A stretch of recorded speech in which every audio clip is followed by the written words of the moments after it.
What's up, everybody? I am Tommy Jagai of Steel Curtain, and joining me today is Hall of Fame running back Jerome Bettis. While many people know about Bettis's accomplishments on the field, do you know of his struggles off the field when it comes to health in his younger days? Jerome is here to discuss football and his health struggles that nearly kept him out of football. First of all, Jerome, just tell us about the health issue that nearly ended your career before it started. Well, a lot of people don't know that at 14 years old, I went out for football, passed out on the football field, was taken immediately to the hospital, and I was diagnosed with having asthma.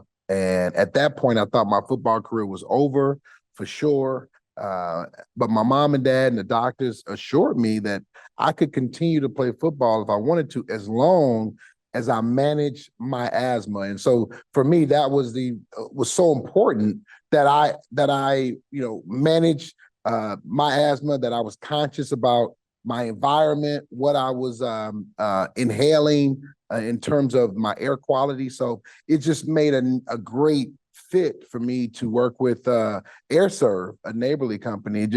It came all into focus because these are things that I am consciously doing already, and to work with a company that focuses on air quality, it just made all the sense in the world. Jerome, I think that's awesome. And I actually have a daughter who has asthma. And so what can we do to help improve our air quality at home? It's a lot of simple things that you can do. Replacing that air filter regularly on a regular basis, getting a fall HVAC maintenance checkup, doing some of those things that we really don't necessarily think to do. But also, there's indoor air quality systems that are available. I would say go to airserve.com/the-bus to find out about what is available out there for your home and what fits your home and what's going to make your home much better and make it more efficient for you to be able to breathe. Having asthma, I understand very clearly how important air quality is. Thanks. That's awesome, Jerome. Let's talk football for a minute here. What have you seen so far from the NFL season that has you excited this year? You know what? I've seen some really great football teams. I mean, usually this time of the year, defenses kind of reign supreme. Offenses are slowly catching up.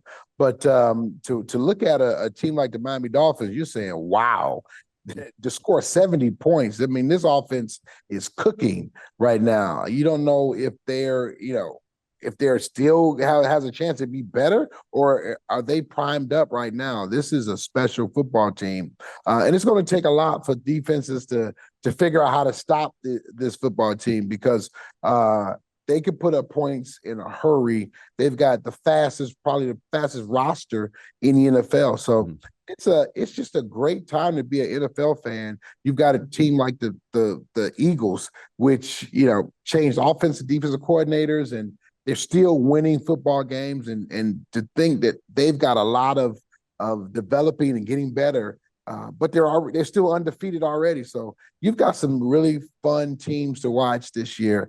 I'm excited about the NFL. Yeah, absolutely. It looks like Miami is starting to usher in kind of a new era here, something that we haven't seen very often in the NFL.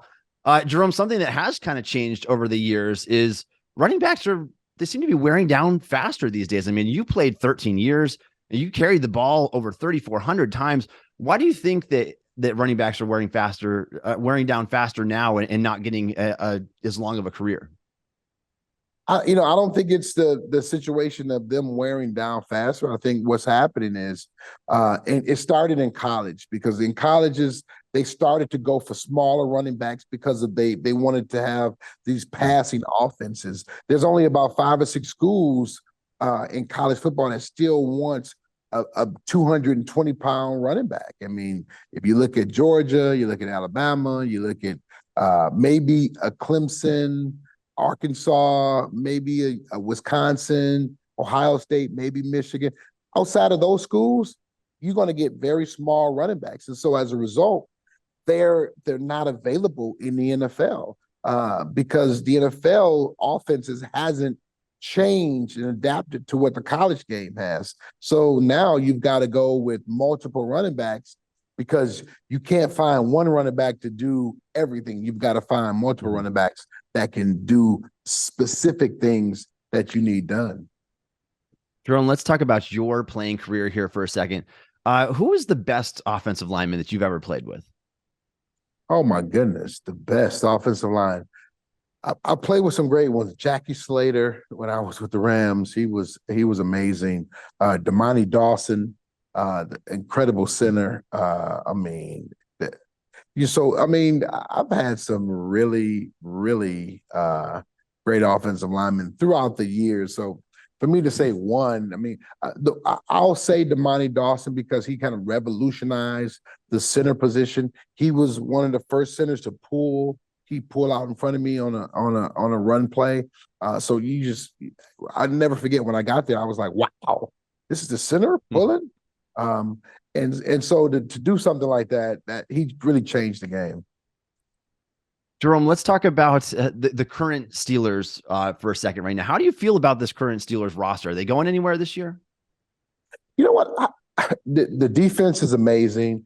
The offense is young, but they're dynamic. You've got great players. You got some special wide receivers. You got two really good running backs. You got a really good tight end, and I think you got a quarterback who has the potential to be special. So I think they're still developing though, and a lot of people don't realize that.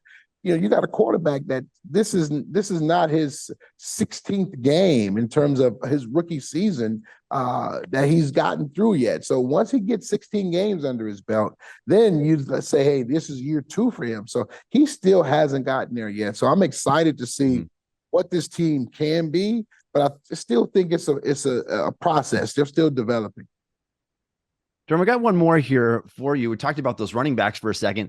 It's tough sledding behind that offensive line right now. Like, what advice would you give to Naji Harris and Jaylen Warren to just encourage them a little bit?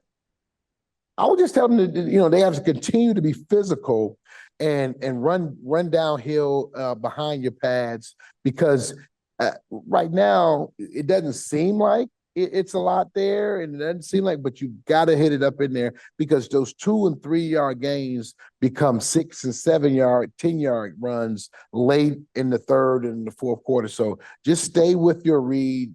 Don't get upset. Don't try to bounce it. Just be physical and let it happen. I love that. Thank you. All right, we're out of time here today. Jerome, where can you tell listeners to go get more information? I would tell people to go to airserve.com/thebus and also don't forget your fall HVAC maintenance check. All right, Jerome, I appreciate the time today. Thank you. No problem. Thank you.